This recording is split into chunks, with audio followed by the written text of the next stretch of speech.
Hello दोस्तों। आज की इस वीडियो में हम बात करेंगे एरिस्टोजाइम सिरप के बारे में।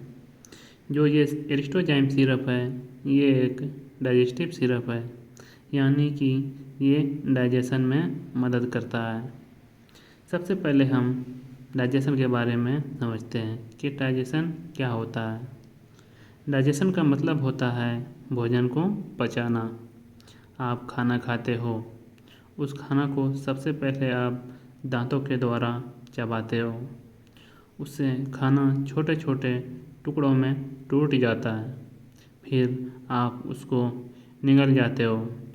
वह खाना आपके पेट में चला जाता है और आपके पेट में प्रेजेंट होता है डाइजेस्टिव एंजाइम।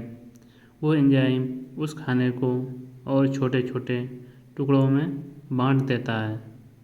छोटे छोटे टुकड़ों का मतलब होता है उसके भीतर होता है कार्बोहाइड्रेट कॉम्प्लेक्स, जो आपके पेट के अंदर जो डाइजेस्टिव एंजाइम होता है वो कॉम्प्लेक्स कार्बोहाइड्रेट को सिंपल कार्बोहाइड्रेट में तोड़ देता है। तो इस तरह भोजन हमारे शरीर में पचता है।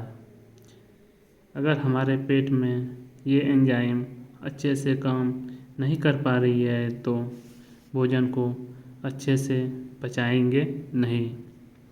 अगर भोजन अच्छे से नहीं पचेगा और भोजन छोटे छोटे टुकड़ों में नहीं बटेगा तो उस भोजन से गैस बनना स्टार्ट हो जाती है और जो हमारा पेट है यह फूलने लगता है, एसिडिटी होना स्टार्ट हो जाता है और सीने में जलन होना स्टार्ट हो जाता है। यह समस्या पैदा हो जाती है अगर वो भोजन हमारे शरीर में छोटे छोटे टुकड़ों में नहीं टूटती है।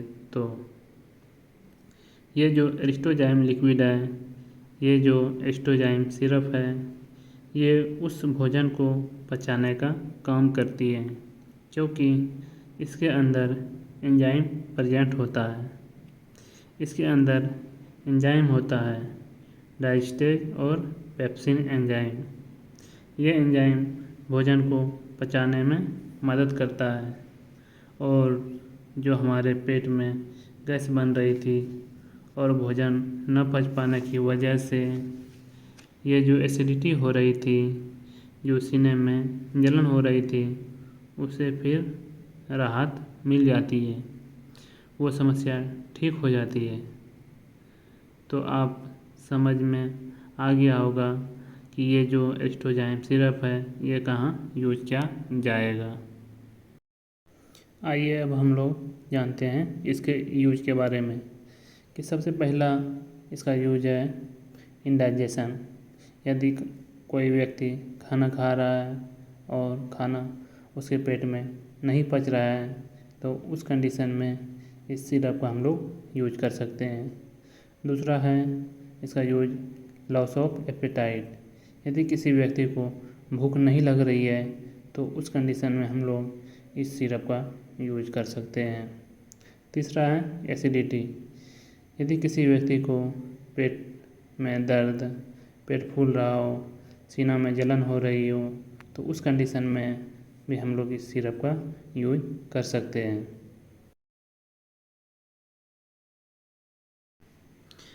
आइए अब हम जानते हैं इसके डोज के बारे में।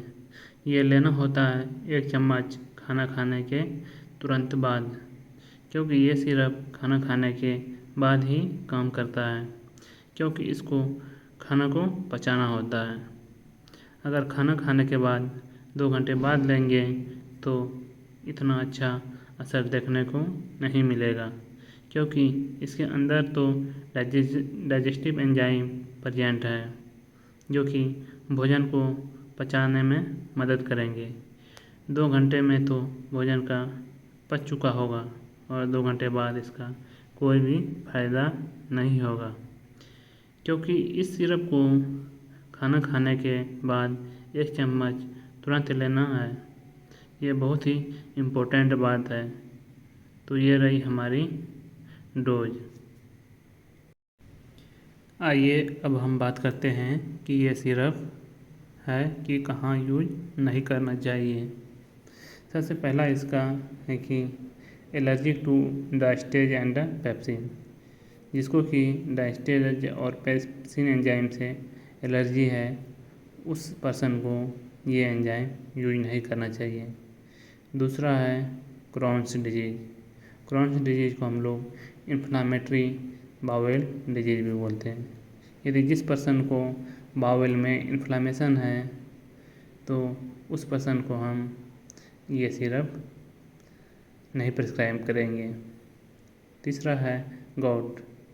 यदि जिस पर्सन को गॉट है, जैसे गॉट मतलब जॉइंट में इन्फ्लामेशन एंड पेन, उस पर्सन को ये दवाई नहीं लेनी चाहिए।